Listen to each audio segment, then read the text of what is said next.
Are you looking for a fun way to win up to 25 times your money this football and basketball season?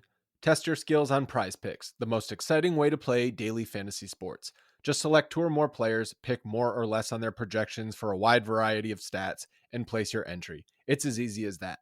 If you have the skills, you can turn $10 into $250 with just a few taps. Easy gameplay, quick withdrawals, and injury insurance on your picks are what makes Prize Picks the #1 daily fantasy sports app. Ready to test your skills? Join the PrizePicks community of more than 7 million players who have already signed up. Right now, PrizePicks will match your first deposit up to $100. Just visit prizepicks.com/bluewire and use code BLUEWIRE. That's code BLUEWIRE at prizepicks.com/bluewire for a first deposit match of up to $100. PrizePicks, daily fantasy sports made easy.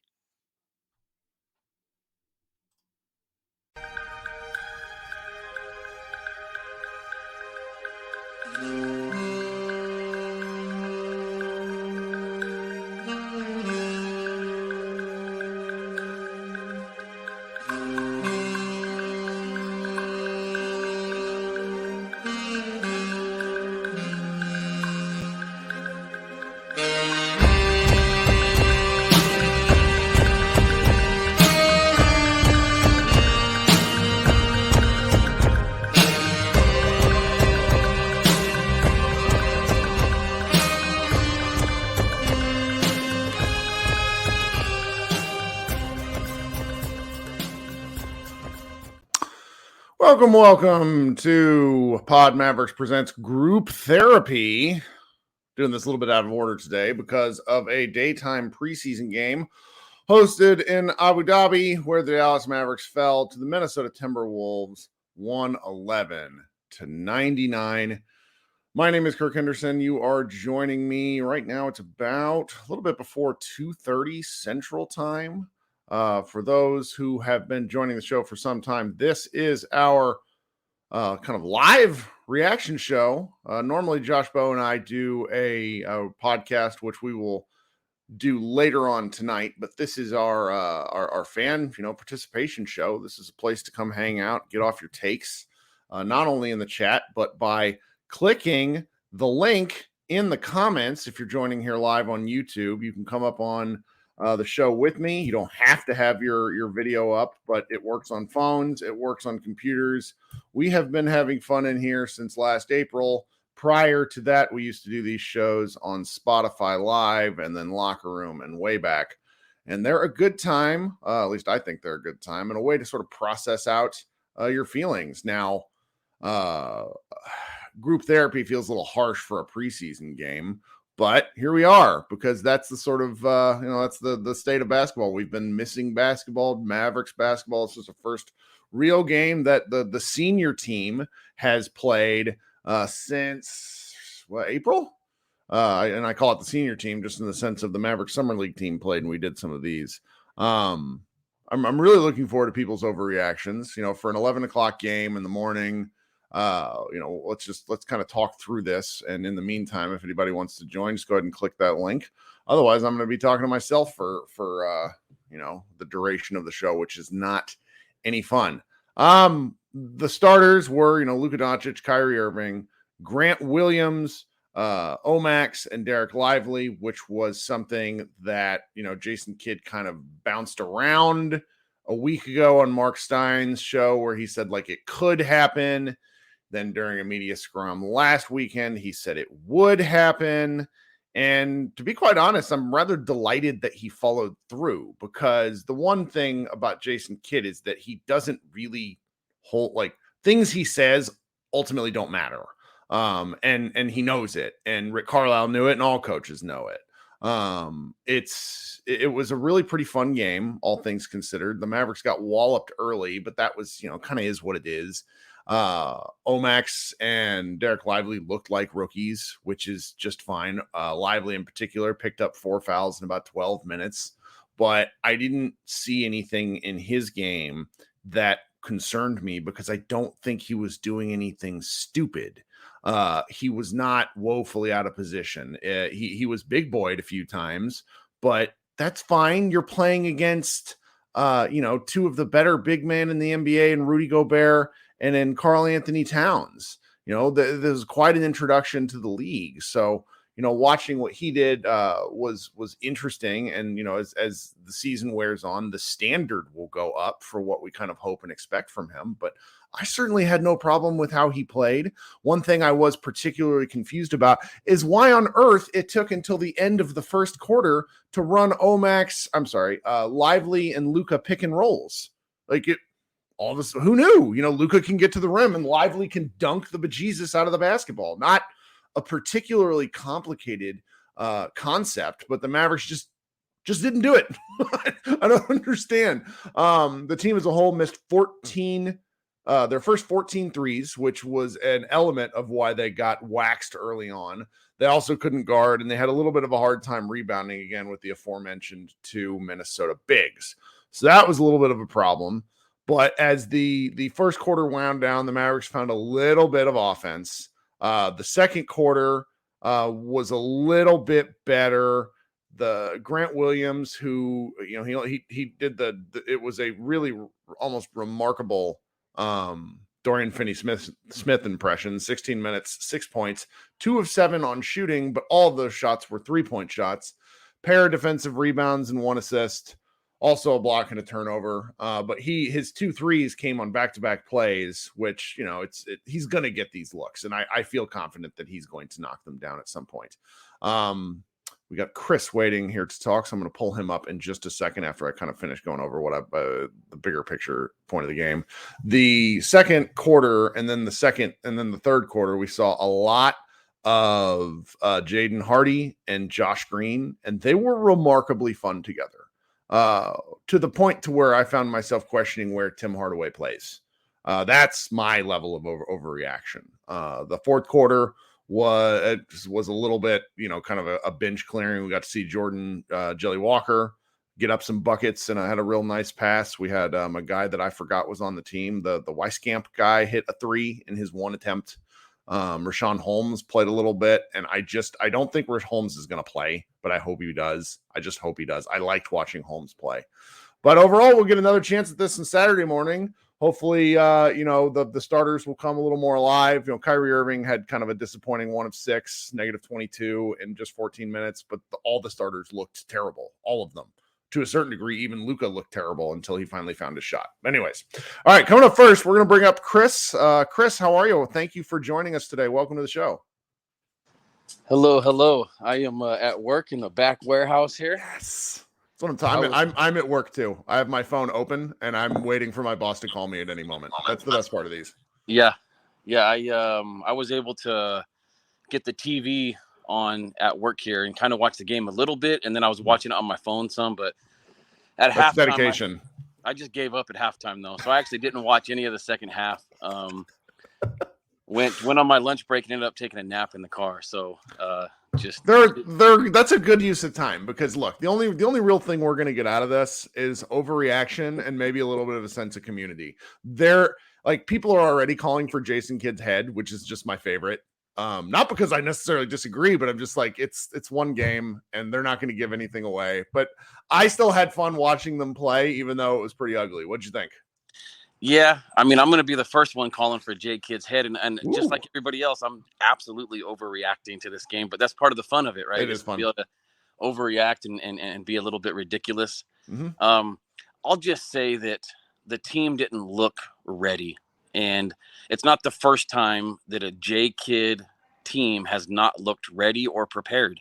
And I think it's a common theme with him and his staff, that the team is not ready when they should be ready. And now I know they're trying some new guys out. I know we got to see what's up with the rookies. But I think it's just another example of J Kidd not being the guy. And some people are saying, hey, they had to travel 16 hours. They're traveling. Well, guess what? So did the Timberwolves. I'm pretty sure they had to fly over to Damaris Abu Dhabi kept as well. saying that. And I'm like, bro, what are you doing? Also, he kept calling them 3-way contracts, which was the funniest fucking thing. Like, they're like, why? Brian Damaris on the Mavs broadcast, he kept saying 3 ways, and it just made me laugh every time. I'm like, why is that on your brain? It's a 2-way contract. Sorry, I missed that. Sorry, I missed the Brian Damaris 3-way talk. Oh yeah, but yeah, I understand. I mean, it's the lack of preparation has been something that fired me up in a big way, both of the past 2 starts of the seasons. Because it's preseason, I'm going to forgive it, but it is something that has caused, we have 17 in the chat says it's the same patterns from last season, Kirk. I don't disagree, but I also don't want to spend too much time being mad about it because I thought there were enough interesting things to where I sort of want to focus on what I liked more than I didn't or what I hated. And then there were things that were, like Omax kind of looking like a deer in headlights was probably the thing that shocked me the most because he was so fun in summer league. But it's the first one. They play 2 more of these kind of interesting preseason games, and Luka looked like Luka, which I think was nice.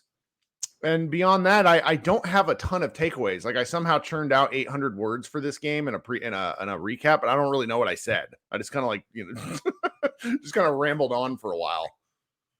Yeah, I think something that it reminded me of, and again, it's preseason. Let's not overreact too much, but J Kidd's very first regular season game, which would have been, I guess, 21-22 season. Mm-hmm. And they played the Atlanta Hawks on the road, and they got blown out, embarrassed by like 30. And that was the moment. So I've been on the ship J Kidd out of town, fire J Kidd since that game because I'm like, look, I know sometimes you lose by 30, but that's in the regular season when you're doing back-to-backs and you're traveling. To have your first game of your new staff, your new system, you're in charge, to get blown out like that. It's just a lack of preparation. There's a lot of issues, I think, with the culture. And I think no matter how much I get excited about the young guys, this roster still has some huge gaps in it that are going to prevent this team from probably being in that top 4 conversation. I hope I'm wrong, but the eyeball test is telling me that the Mavs, Lively, Omax, they just are going to still have a long way to go. And I don't know that Lively's going to be ready October 25th to be a starting center in this league. I hope that he will get there, but I don't know that he's there right now. Strong take.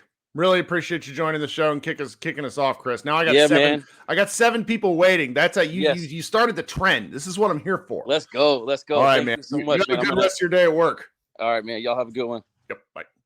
Okay, let's go with my man Andreas, who probably wants to go to bed. He's over. Where you're in Germany? Yes, I'm in Germany. So much appreciated to think of me in there.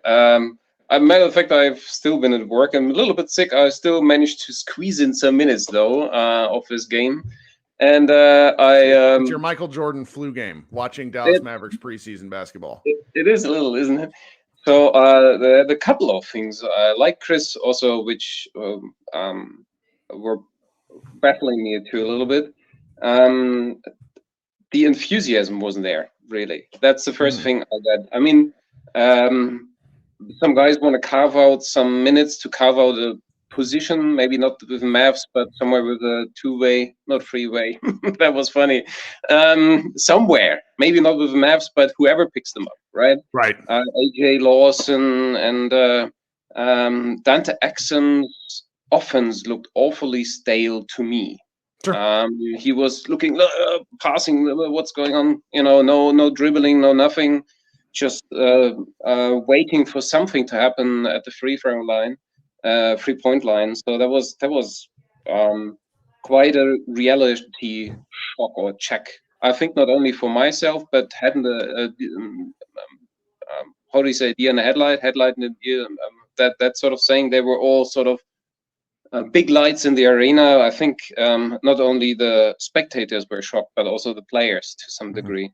And the others who could really play weren't really in it. Kyrie Irving, I think he's obviously a way better player. So that was a bit disappointing. In the same night where the Wagner brothers did 44 for Orlando. That's enthusiasm. That's what I want to see. That's preseason game doesn't matter. That's what I would like to see, really. I didn't really understand those lineups. I didn't see awful lot, but I didn't really get it.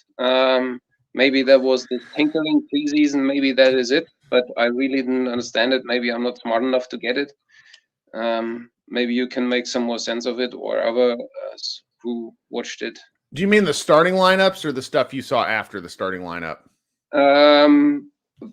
After, I think the starting lineup with Omax is not a bad idea to see how things go. Mhm. And I think Jason Kidd said that much, that he would like to give the Yep. rookies a try, and I don't find this to be such a horrible idea, really. To really see what they're made of, to give them idea what a bigger stage really means. But after that, that's many guards, then many forwards. I didn't really get it. Maybe there is some logic or magic behind it, maybe both. So this is what I got. One funny thing is Rudy Gobert not sweating at all, but having iced knees. Really, that was. No, I mean a lot of that's a lot of that, and as a I'm now a runner, which is ridiculous because I am 6'3" and weigh 240 pounds. Icing your knees is fantastic after running. It's maintenance recovery, and so you want to, because you only get one. I mean, I suppose you can get artificial knees, but basketball players don't have artificial knees, and so you only get those one set. Okay, no, I get that. That's I take that back a little bit. I get it though. No, it's always funny to watch when you're like, well, why is he doing that? He just ran up and down the floor twice and swatted a bunch of shots. Yeah, that was funny to me at least. Well, so my enthusiasm is reduced to a certain degree after this reality kicked in after one game. I'm a little bit surprised about that, but I guess that's how it is.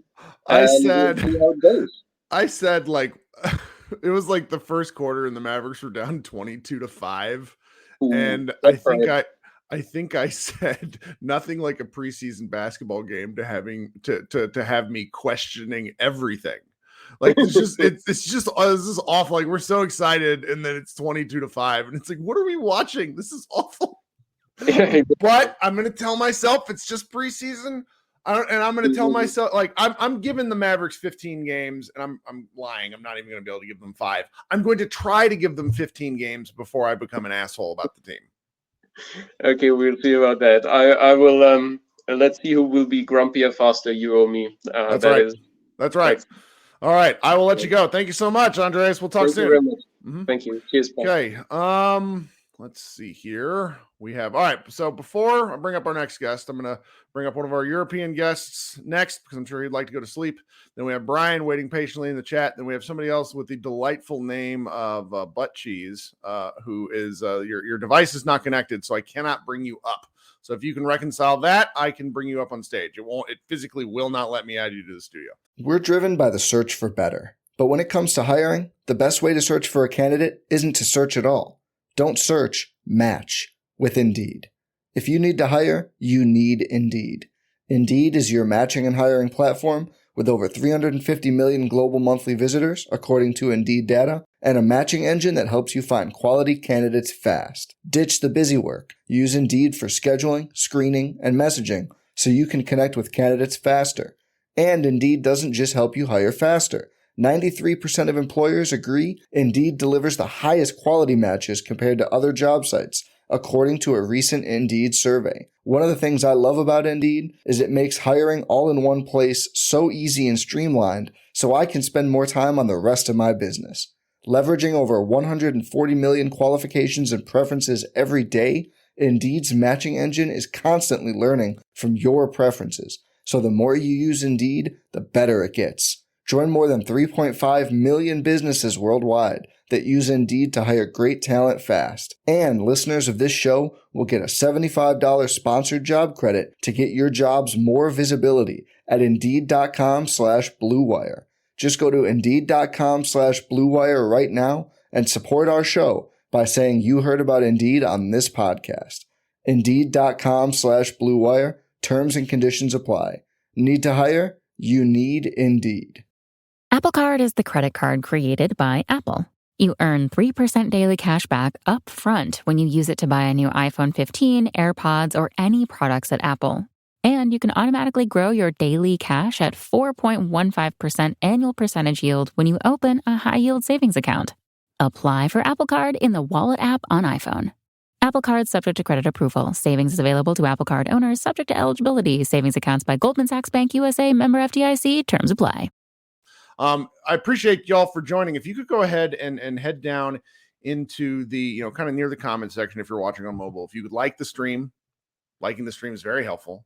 If while you're down there, if you would consider subscribing to our show, if you are not a current subscriber, I try, and during the season, I will try to post these videos in advance to where you can hop into our YouTube channel, click the notify button, and it will notify you when you go live, as I mentioned at the start of the show. And as I do as a broken record, the subscription thing will and notifications will let you know when Josh and I go up almost immediately after buzzer beating. He and I do between 20 and 25 minutes on the show, or on the what do you want to call it, on the game itself during regular season. Then I host one of these, and we tend to, these sometimes are like late night drinking sessions where people just whine or celebrate until the middle of the night. We have fun. That's the point. It's supposed to be fun.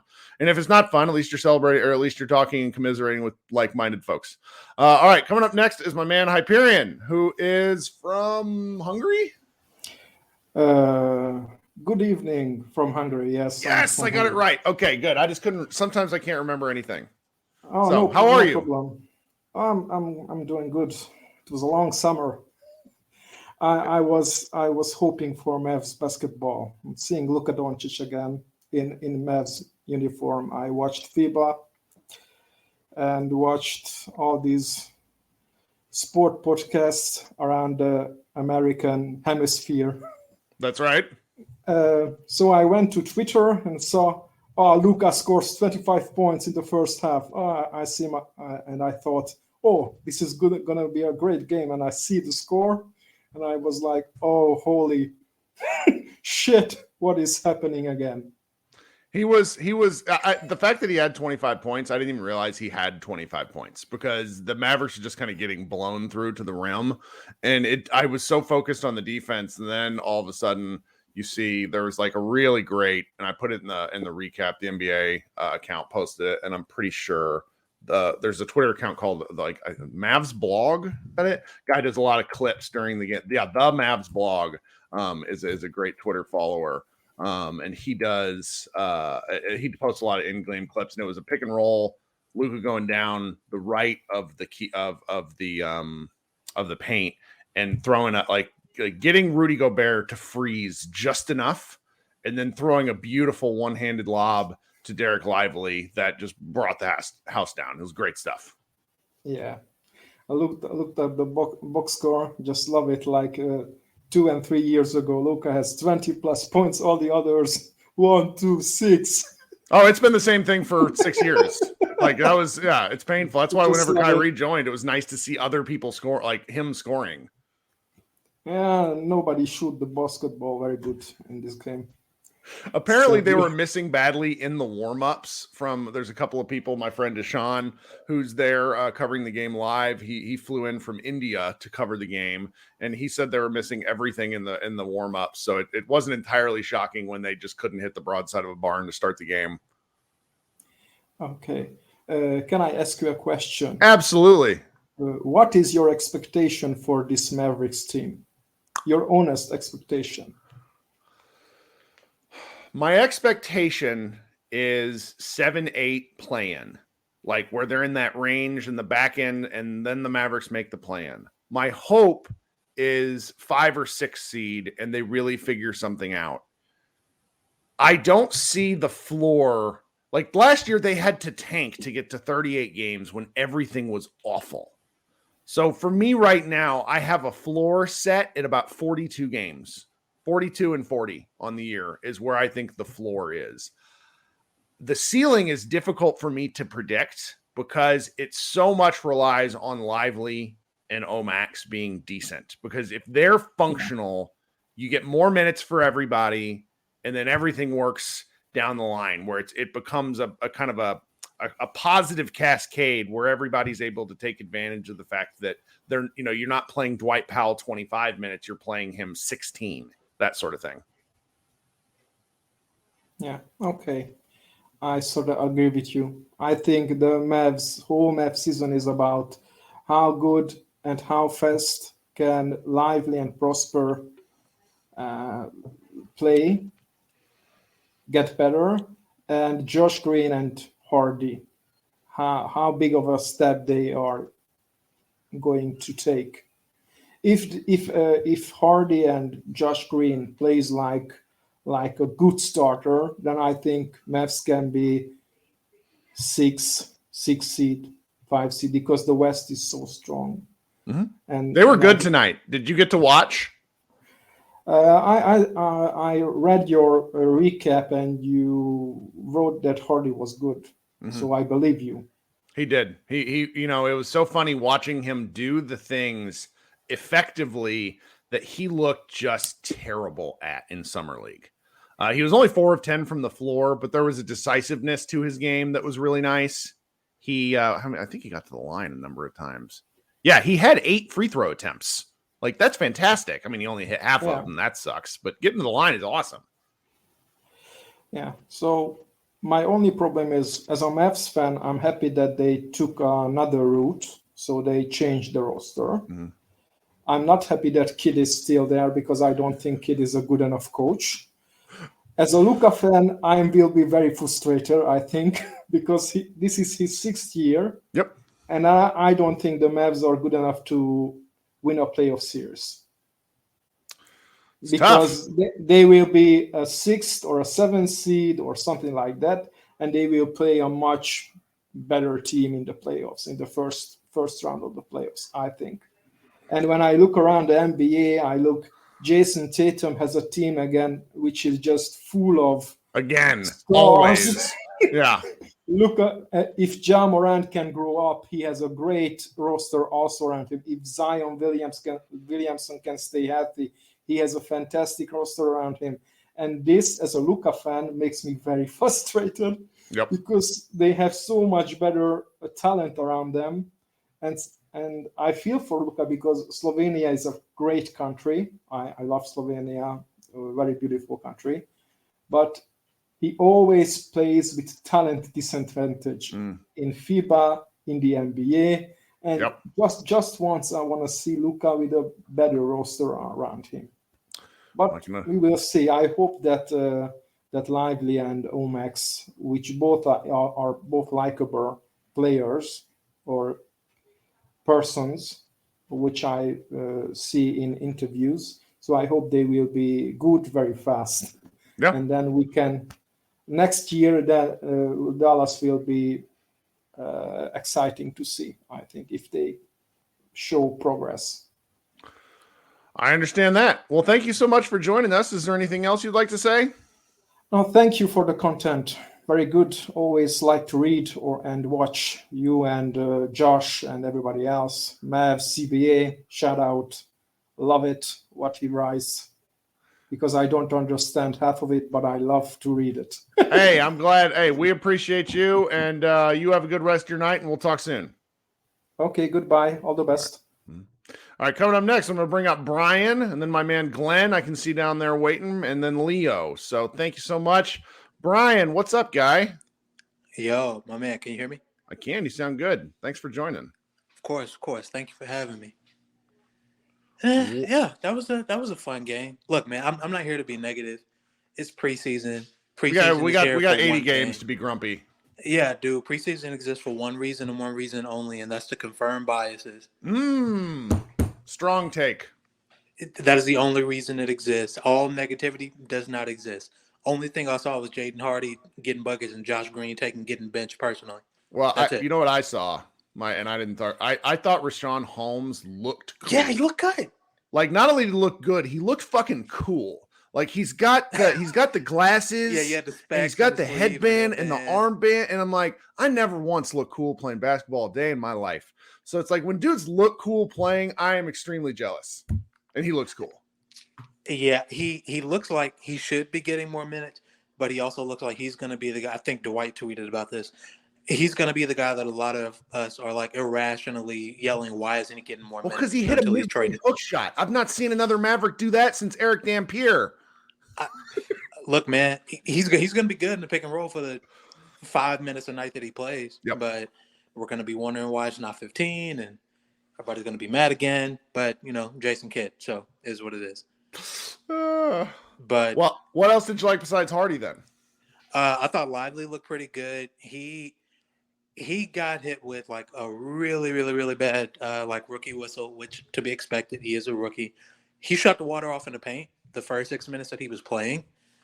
And then, he got like 2 fouls, I want to say. Maybe when he got his third, they took him out, or like at 6 minutes, they took him out. And he's going to foul out a lot. And I think we're just all going to have to get – I think kids should play him until he fouls out. Yeah, really that's why he left him in with 4 earlier. Yeah. And I think one of the announcers said, yeah, he's going to have to learn how to play with 4 fouls. And I was like, yeah, that's exactly right. So leave him in the game. It's fine. I'm like, totally we don't – fine with it. The Mavericks need him, but if they don't have him, they have other options. And so it's like you don't want to do the holding him back thing and taking him out where you're concerned about the fouls, because he's going to have to play. Like, he figured it out at Duke. He's probably I don't know enough about his high school career. He's probably so physically dominant that it didn't matter. But if he figured it out at Duke, I don't see why he can't figure it out with NBA coaching.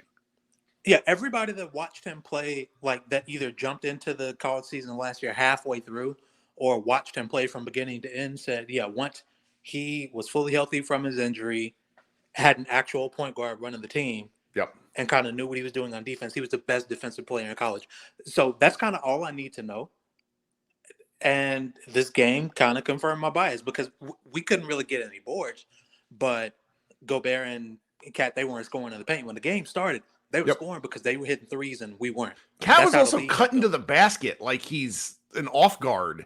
Cat was like getting these like handoffs in the middle of the paint. It's like no one's going to take a charge from that guy. They had the Wolves offense was cool. Yeah, and that was without Ant. So like imagine you've got that. You've got them running like DHOs for Karl Anthony Towns from 23 feet out. He's charging at the rim. And you've also got Ant like as a kick out option on the other wing, just hanging out, waiting to get the ball. So yeah, the Wolves are going to be good. The Wolves are going to be fun. But I don't care about them. I'm not here to talk about them. I am here to talk about Dwight Powell getting thrown all over the place once he got subbed in for Derek Lively. I thought Is that was new? No, it's not.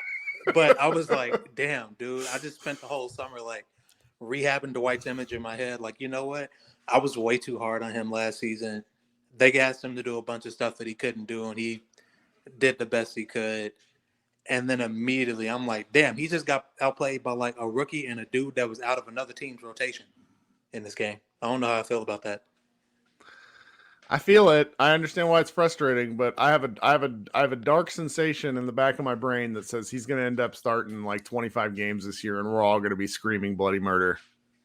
Look, I'll take 25 over 60. 80. Sure. Yeah, I'll take 25 over like 60 or whatever. And as long as like, even if Lively is like a Powell type starter where like he starts the game, plays the first 6 minutes, comes out, and then he only ends up playing like 22 or whatever, I can be cool with that as long as he's getting most of his run with Luka. They definitely should have, like you said, been spamming like Luka and Lively pick and rolls a lot more early on, especially when Luka and Kyrie kept shooting and they just weren't making shit.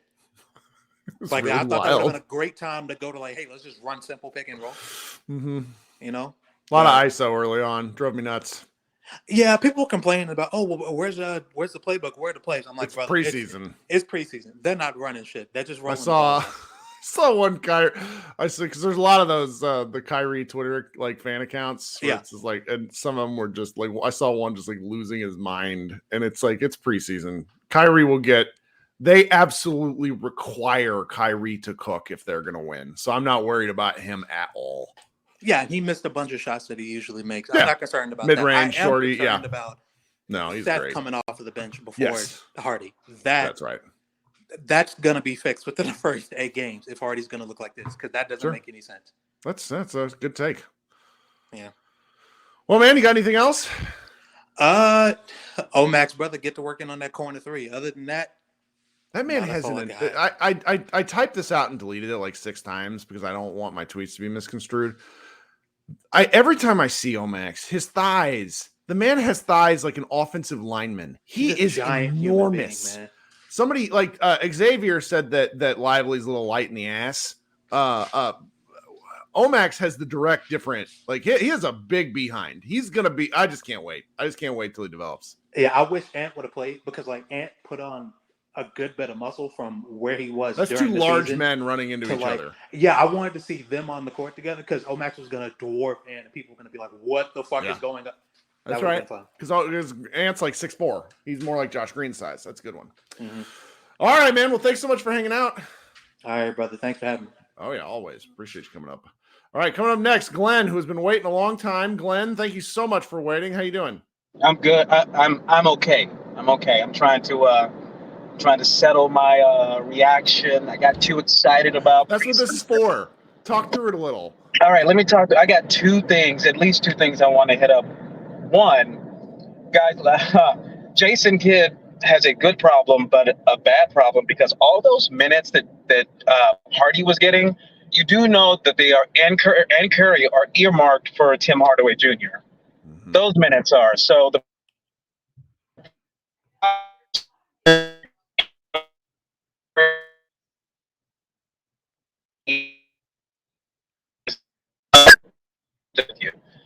The second thing is, they could have stayed home to play a pickup game. I am sorry, and I know it's the first preseason game, and I know I could be sounding hysterical, but man, give Luka the ball and pick and roll all the first quarter, and then the second quarter to try to do it to Kyrie. I would like to see them actually run a set of plays that they have been working on, since we have an entirely new ball. First quarter, score as many points as you can. Shouldn't it be the opposite? Shouldn't the first quarter it be about getting the team involved? And then maybe the second quarter and then the fourth quarter, you take over if nothing else is working. I don't like how Jason Kidd, and I said it, not you, I don't like how Jason Kidd is stacking it. I don't want to see Luka play hero ball, because what happens is he falls in love with that crap and he doesn't involve the rest of the team. So we have these 4-foot passes between him and Kyrie back and forth in a critical part of a game. Sure. I like the players. I like the rotation. I don't like how we are actually setting them up for success in one preseason game. That's just me. No, that first quarter was so ugly, though. Like that, I don't necessarily think you're overreacting about anything incorrectly, because you're down. It was 11-1 at one point. Like, you don't go through a whole preseason or a whole offseason and come out and look that. So it was not fun to watch. You hope they do something different. I advocated a while for what you just said, where they use Luka like a hammer, but later in the game, not early. And they were missing everything. So that was the flip side to that, where it's like, even when Luka was making the passes and they were, doing corner kickouts, like nothing was happening. So we'll see. I mean, they get another chance against this exact same team on Saturday. So hopefully it'll be a little bit of a different look, at least. Yeah, I don't mind Luka being the hammer. I just don't understand the logic of not getting your other teammates involved. You can't be a hammer the whole game. It doesn't work the whole game. It only works in spots. It's like running the ball in football. When it works, you really are pleased with it. But when it doesn't work, it's horrendous looking. The third thing is, I love Omax, but did you see Dante Exum move on the court? It was Did good. you just kind of see how he moved in and out and played pretty spot on defense? Which I think that's pretty much what they want their wings to do, other than Grant. They want their wings to play D and then shoot. But Exum is a glue guy. I'm pretty sure Omax will be ready. But just in case, I wouldn't be surprised if Exum got some wing minutes, because he looked pretty stout. That's right. He's a big guy. He's not small. And if you're stealing 6 minutes at a time, that's fine. I hope we see it. Yeah.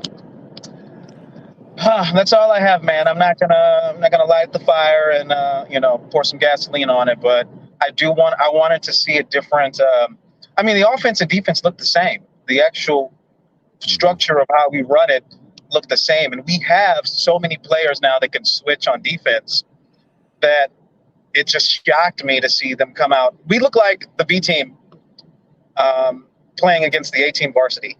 That's a good comp. They were really sloppy, and that was frustrating. So I understand. All right, appreciate you. Hope you come back. For sure. All right. Then last we got waiting down there, we got my man Leo. Leo, what is happening? Hi, guys. Can you hear me okay? I can. Thank you for joining once again. I'll get straight to the point. I do not know much basketball, but I know more than you think you do. But I really just want to watch Jaden Hardy play, and I need someone to explain to me, why are we playing Tim Hardaway ahead of him? Because in my personal view, us succeeding this year is getting past the play-in. Like, we're not a play-in team. We're in the 6th seed. We're doing good. If that's all we're going to be, I'd rather focus on the young guys. the way Josh and Hardy played today, I'm gonna overreact because it's preseason and this is what we do. It looked good. It looked better than watching. Josh jump pass was awesome. Oh my god, with Dwight Powell, yes, that was such a nice pass, and like the fact that it was like a midair adjustment, it's so nice to watch. But like, it feels better than watching Luka and Kyrie, which is blasphemy, but it just feels crisp. It feels nicer. It doesn't feel like my turn, your turn ball, and I'd rather have that than watch Tim just bump up shots. And I know he said, and I don't know, his comments at Media Day rubbed me the wrong way. Where he was like, "Our defense didn't play that bad last year," and I'm like, "What are you on about? Rebounding wasn't an issue, but we played bad defense." I know. Tim is not one I would go to for what good or bad defense looks like. So I don't know if he knows. But other than that, what were your personal thoughts on Lively? Because I read the piece and he's like, he's gonna have some growing pains to do. But I, considering how this might have been like his worst matchup in the league, other than Giannis. I mean, you have two really big bigs, and he didn't do like a bad job. I mean, Embiid, Giannis, Jokic. There's gonna, Nurkic. There's gonna be a lot of centers that punish him early on, and that is just fine. My expectations are that he plays and that he doesn't do stuff that hang his teammates out to dry. Defensively, there's gonna be strength, there's gonna be timing, there's stuff that he'll figure out. I feel pretty confident in that. Offensively, I need he has to go to remedial screen setting school. It's really incredible how bad he is at setting screens, but screen setting is not exactly a thing that's taught anymore. It's very nuts. That if he figures out how to set and hold the screen, when to release, when to roll, when to slip, which frankly just takes repetition, he's going to be amazing. He's going to be amazing. I'm really bullish on him. I don't, if by game 40 he still looks like this, then yeah, sound the alarm. But he was fine today. 5 rebounds in 15 minutes. We have not got a lot of center rebounding the last several years, guys. And it's 5 rebounds against Rudy Gobert. Yeah, I mean, he did have his shot thrown back in his face. Oh God. Once, but I'm like, okay, you took a shot against the defensive player of the year. Also, wasn't that a goaltending? I'm pretty sure on the broadcast, they said the shot was falling down. So technically, maybe as that game wore on, I was like writing and doing stuff at the same time because I should be paying attention to my job today, but I haven't. So I saw the shot, but I didn't really pay close enough attention to whether it was up or not. So. And just the final thing, do other teams hire old players to mentor their players the way we're doing with Lively and Tyson Chandler? Yeah. The Boston Celtics coach actually had like a bit of he made some news yesterday talking about how he wants Celtic old heads back in the building. So I think it's a good practice because here's the thing that may not be apparent on television. Derek Lively right now is bigger than Tyson Chandler was. Like, he's taller, he's also literally heavier and bigger.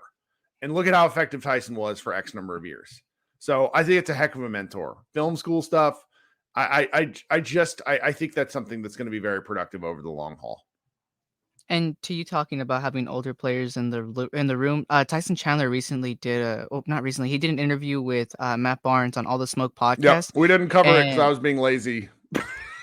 But no I really like the comments that they were talking about, like how we were always talking about how Luka really didn't have like a vet that he respected on the team other than JJ. And whenever he left, you felt the void. But even though we don't have that many vets on this team, not like the ones that you'd say, hey, go look at that guy, you respect him. But we do bring in like older players. We do have Shamgod. We have Tyson Chandler, like on the coaching staff around the players to show them the way and to kind of set a precedent for what you're supposed to do in the league. I mean, it's something. One of the things we're going to get frustrated by as the year goes on is like the Mavericks just have so many assistant coaches. Like, if you guys aren't happy with Kidd, there's not going to be much to say because Kidd will probably say, well, that's that person's job. That said, I do like the idea of pairing kind of younger players up with a mentor. It happens on these teams. So we'll see what happens. I'm still feeling very bullish. All right. This is to good luck that we have 2 all rookie players this year, and go Mavs. That's right, man. Thanks, Leo. Talk soon. To those of you, Leo is not 15. I do think he might still be in high school, but that's okay. We are, and that's a hilarious comment. Kirk, is this your kid on the mic? My kid would not be that respectful. My kid is rude. Maybe that's a indication on me.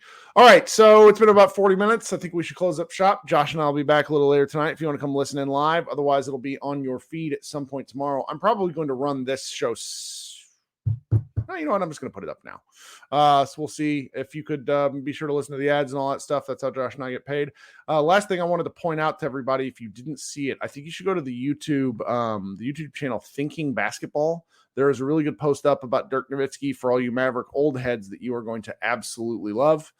Thanks so much for hanging out. Appreciate everybody's time and hanging out with me. We will be back Josh and I tonight, then Josh and I on Saturday, but I probably won't do another one of these live streams until Tuesday after the Real Madrid game, and maybe not even then till later at night.